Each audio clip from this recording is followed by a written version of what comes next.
Welcome back, everybody, to the morning commute vlog. And thinking of a name for this, I actually think I'm going to make two different sort of video playlists. One for the personal, general stuff, and one for the real estate stuff. The real estate one's name is probably going to be Much Ado About Real Estate. When I was a kid, my name is Andrew. When I was a kid, I couldn't pronounce Andrew when I said Ahdoo, and so other people, my nickname as a child was Ahdoo. So my cousin suggested the Much Ado About Real Estate, and I thought it was pretty cute, so I'm gonna go with that. The first real estate related topic I was thinking to cover here is just the state of being a real estate agent today, 2025, and what an agent sort of is and does. Because I've heard, a lot of things in the investing world. Real estate agents are often not highly regarded. Sometimes, I've heard people say they are, quote, the dumbest people in any transaction, any real estate transaction. And first of all, rude. But second of all, that's sort of a misconception that has some basis in reality, in that an agent, so when you go through and you get your agency, real estate agent license, you become a fiduciary. So just like you had a financial advisor that has a legal obligation to do what's in your best interest once you have a client relationship or an agency relationship. So real estate agents have fiduciary responsibilities to their clients. So there's clients and there's consumers, are the two terms. Client is someone that you have a signed agency agreement with, so I have fiduciary responsibilities to that person. And consumer is everybody else that I don't have the agreement with. You have certain obligations to consumers, like honesty, fair dealing, that sort of thing.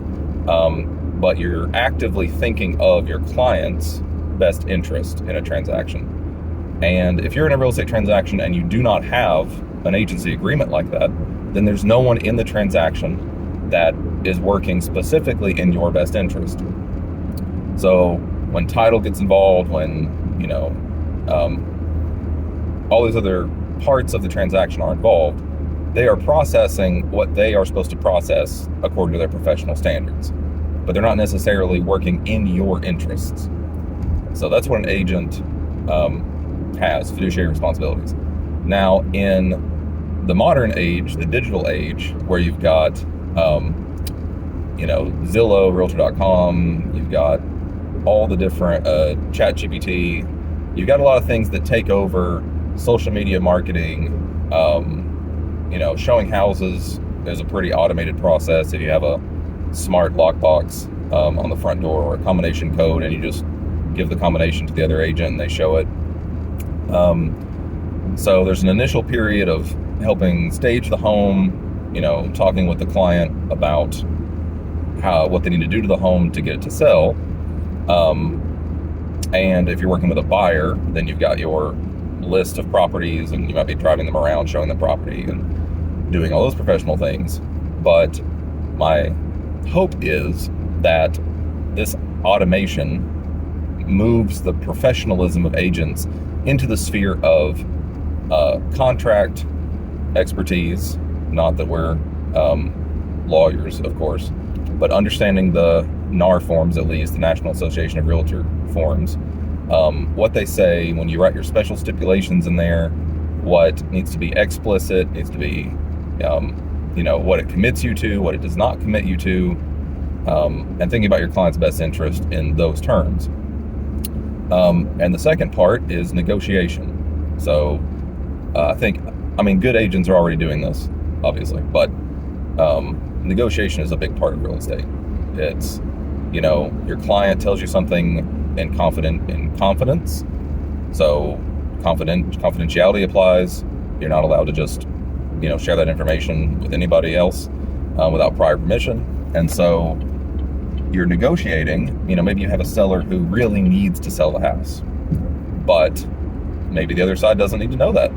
information, because they could, offer less, undercut it, because they know that that seller needs to move.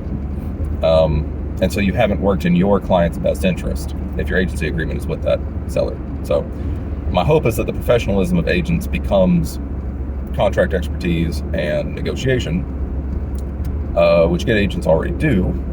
But, you can, as an agent, just sort of show houses, maybe, get people to sign these contracts. You don't really know what the contracts say, but you have a really good social media presence, and so you're likable, and you can have financial success with that. But it's one of those things that works until it doesn't.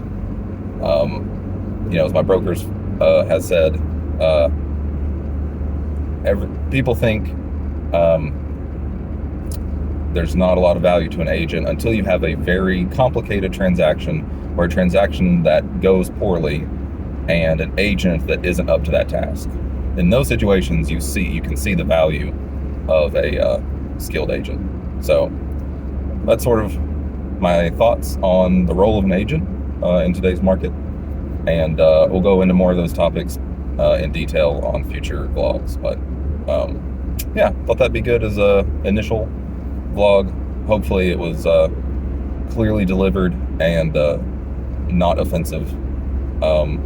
Not trying to throw anyone else under the bus or anything in terms of professional quality, but that's just my initial thoughts on it. So thanks for listening, and hope you have a good one. Bye.